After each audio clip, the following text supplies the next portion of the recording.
All right, Coach. A little slow there through offensively. We'll start through the first 5 innings, but then you guys put together 12 hits there, right, in the last 4. So yeah. did your offensive approach change? It seemed like guys were being a little bit over-aggressive there the first few innings. I'm not sure. You have to talk to Bobby about that. Bobby Malik. I just see we hit a double, and I was happy to have somebody hit a double, and we hit the ball good. Nito hit a ball off the wall, and then those other 3 got a great at bat by LJ, and Shavy had a nice night swinging the bat, hit the ball hard. I think he hit a double and single. I think. Then beyond 2 nice hits, he did beautiful job of getting a base hit there to get a guy over to third base, and he scored, I believe. Shavy scored on a wild pitch, I think. I'm not sure. I think so. I get all confused, but it was nice to see us finally score some runs and get some RBIs. I think we had 4 RBIs going in tonight. What we get? We killed them. We got 3. We got 2 or 3.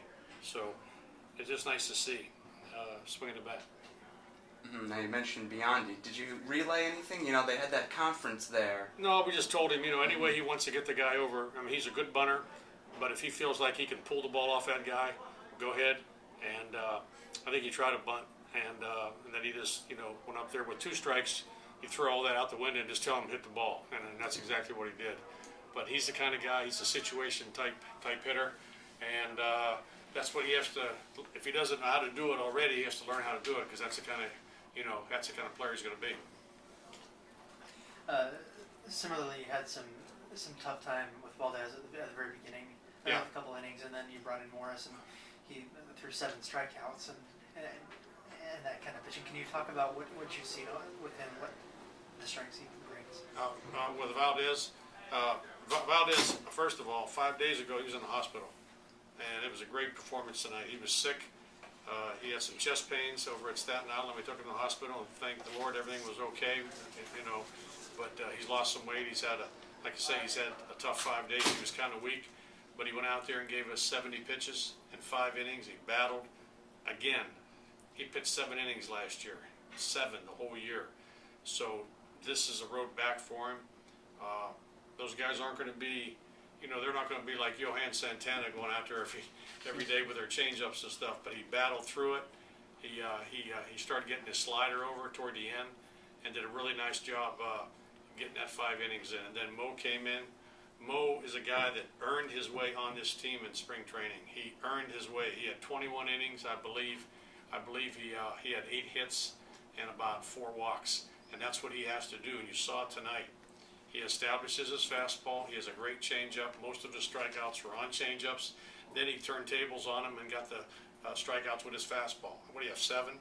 7 and 3 in some innings. Yeah. And how many walks? 1. 1. And last year he had I forget what he had, but the walk-strike ratio was horrible.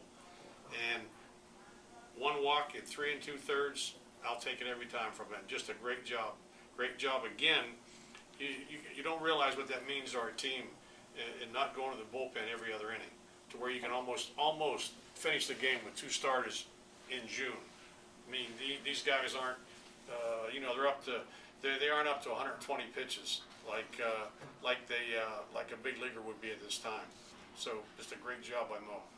Was he striking out guys at that pace when you had him extended? Yeah, well, if he was walking people at that pace, not that pace. He was walking them at the strikeout pace, because he was throwing his changeup on the first pitch and bouncing it. And we tried to tell him, he throws 93, 94, try to get ahead, and then after a while, with 2 strikes, after you throw him a changeup, boom, buzz him, and you see what he did. And he's learning. He's a young kid. He's 20 years old. Hadn't played a whole lot of baseball, and he earned his way on this team. I want to make a point of that in spring training, we didn't know what to do with him. Because you look at his record last year, I believe it was 0-6 with a 6-point ERA, but out of the bullpen, he would hit a 1-point ERA. So maybe he's found his niche, but he earned his way on this team, and I think he's growing. He's growing as a person, and he's growing as a pitcher. Okay, well, and then, you look at leadoff guys in the innings. When Valdez was out there, he got 4 out of his 5 innings. I know you just said, big effort from him coming back from the hospital. Yeah. But 4 of his 5 innings of Yeah. leadoff hits, 2 of them score. Right. You look at yourself offensively, you guys get the leadoff guys on, you score. So, you know, it's an old cliche Oh, in yeah, it's a big baseball, deal. but It's a big how deal. important is it when you It's- get the leadoff guy? It's unbelievable, because usually, you know, if you have, you know, this year we have a little speed. So if we get a leadoff guy on, like Bionde, like Mazzilli, like Cicchini, like King, these guys can run a little bit. Chavez, Chavez stole 12, 13 bases last year, so we got some guys that can run. So when you get a guy on, boy, it puts the defense really on defense, because man, you can't make a mistake. And we haven't had that here. You know, I had Danny Muno here the 1 year, but he wasn't a great base stealer. He was a great hitter. But now you got some guys that can run, and if you can run, that's wonderful. But you got to score runs.